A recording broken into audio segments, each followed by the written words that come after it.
What are you doing? What are you doing? It's been 4 weeks. You're gaining subscribers and views, and you're sitting here? I'm watching CoffeeZilla. That's not a good excuse! He just posted. Get up! I'm just tired. Fine. What's up, guys? Welcome back to another video. Today, I'm going to be reacting. Reacting?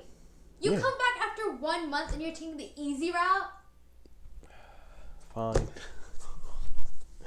What's up, guys? Welcome back to another video. I know it's been a really long time, but I'm back.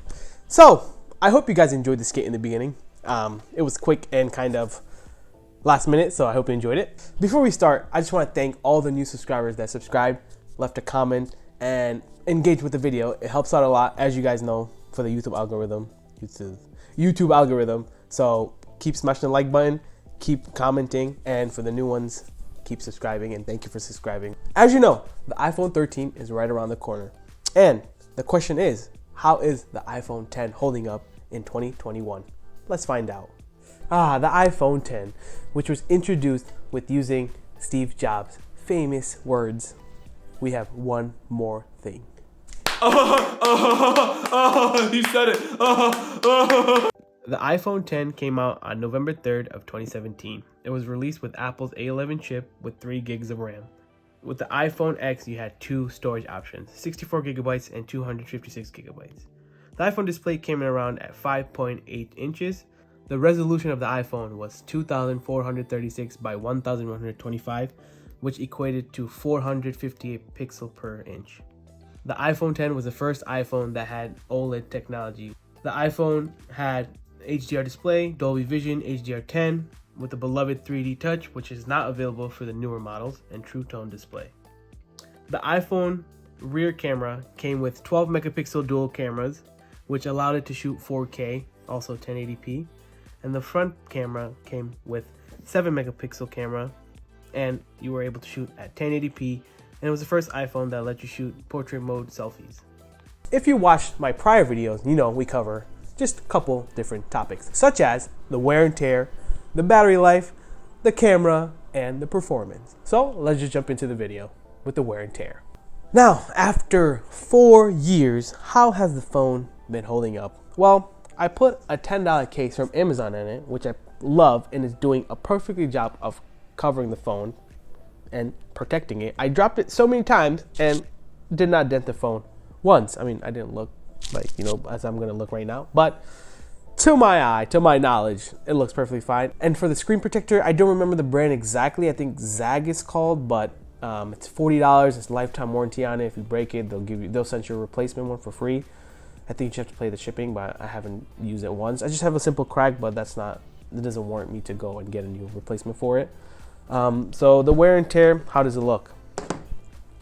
Well, you tell me. As you can see, the screen, perfectly fine.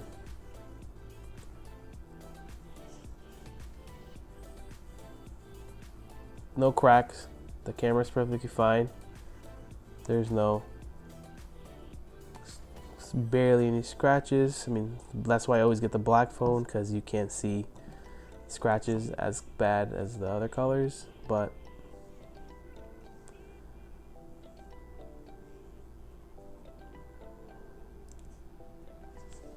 yeah, it's overall the phone held up perfectly fine after 4 long years. So sometimes I just like using the phone just like this. It makes me feel like I have a new phone. Take off the case, but I highly recommend this case. I don't know what this case is called, but it's $10 and it just does the job perfectly fine. It's like hard on the back but soft on the side, and has interior. No, it doesn't. It's $10.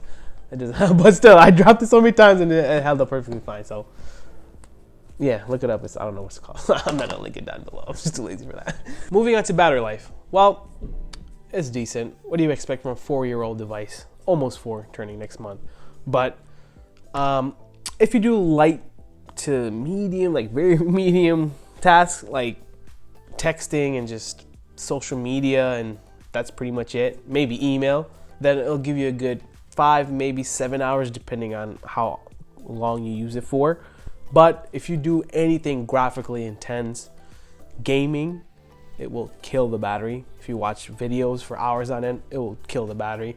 I mean, if you'll be lucky if you get 3 hours. I mean, I'm just being generous here. Like, if you play games, the battery it just eats the battery like there's no tomorrow. Like, one, it's only 2700 milliamp hours, so it's not enough, and two, it's an OLED display, so if your brightness is high, it just eats the battery like it's hungry for more. This is what the camera quality looks like on the iPhone 10, the back camera. It's decent. It's 4K. It's perfect. So this is what the camera quality looks like on the front-facing camera with a 7-megapixel camera. So it's alright. It can shoot 1080p, and if you're just doing YouTube in the beginning and you need 1080p camera, you can use this perfectly fine. Now, when it comes to the performance, when the phone first came out, it was a beast, as always. But as the days, the months, the years passed by, it slowly started to show its age due to only having 3 gigs of RAM, which is just, oh my god, like 3 gigs of RAM, it's just not. But it works. Apple is good with optimizing RAM, with hardware, with software, with everything. But how does it hold up for day-to-day use? It's perfectly fine. I don't have any complaints. Everything, the apps open up just as quick as the iPhone 12. Maybe a bit slower, but yeah, it's doable. I have patience.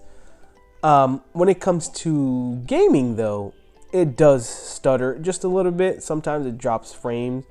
It is a almost 4-year-old device with the A11, so some games that do require a lot more power, like, you know, Call of Duty Mobile, or what's the other one? Fortnite. Well, not anymore, but PUBG Mobile, and all those games that require just a little bit more power, they do have drop frames. But besides that, it handles everything fine. When it comes to gaming, as I mentioned for battery life, if you game on this phone, make sure it's plugged in, because your battery will go 100 to 0 real quick, and that's an understatement. Because just a quick example, I'm currently at 76%. It's 7:45 right now. I'm going to turn on just a simple game, not even a graphically intense game. I'm just going to play it for 5 minutes, and let's see what it goes. The brightness is set to max. I'm just going to play for 5 minutes, and I'm going to tell you what the battery life is at. All right, it's been 5 minutes exactly, and we are sitting at 71%. That was literally almost one. Oh, it just went on to 70.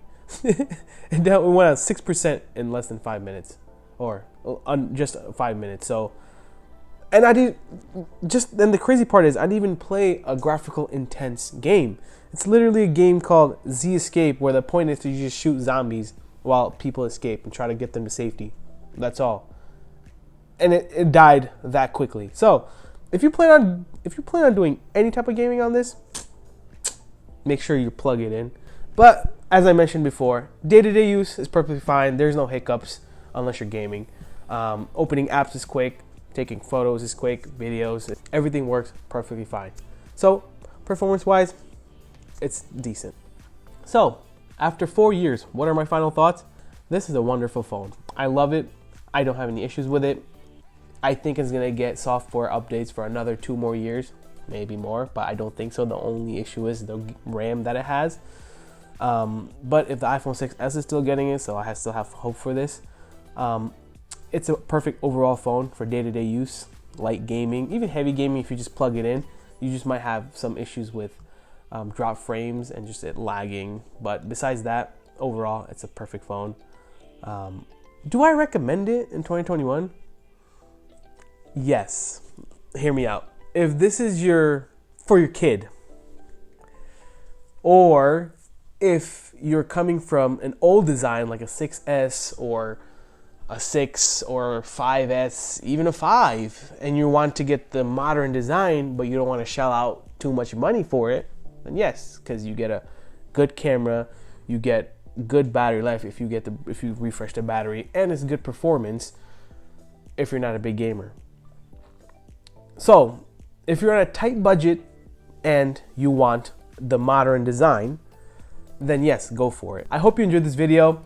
I know it's kind of rambling. It's been a while. I came back, give me some time. I might get into the flow of it. But don't forget to like, subscribe, and if I missed anything, please feel free to leave a comment down below and I'll make sure I answer the questions for you. Thank you for watching. I'll see you next week. Peace.